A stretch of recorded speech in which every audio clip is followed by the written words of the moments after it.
एक खूबसूरत गांव में एक नौजवान लड़का अहमद रहता था जो अपने शाइस्ता रवैये और अच्छे अखलाक की वजह से मशहूर था। अहमद हमेशा दूसरों की मदद करने के लिए तैयार रहता था, चाहे वो अपने दोस्त हों, पड़ोसी या गांव के बुजुर्ग। इसकी ये आदत थी कि वो किसी भी ज़रूरतमंद की मदद में पेश रहता, चाहे वो घर के कामों में मदद हो या किसी का बोझ उठाना। एक दिन गांव में एक बड़ी जश्न मनाई जा रही थी और सब लोग खुशी के माहौल में थे। अहमद ने महसूस किया कि इसकी बूढ़ी पड़ोसन जश्न की तैयारियों में मसरूफ हैं और उन्हें मुश्किल हो रही है।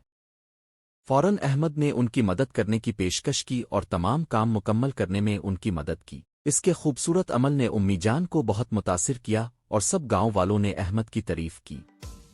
अहमद का ये छोटा सा अमल न सिर्फ गांव में इसकी इज्जत बढ़ा गया, बल्कि सबको ये पैगाम भी दिया कि मोहब्बत और खैरात की ताकत से मुआशरती रवाबित मजबूत होते हैं। अहमद की सादगी और खुश इखलाकी ने सबके दिल जीत लिए।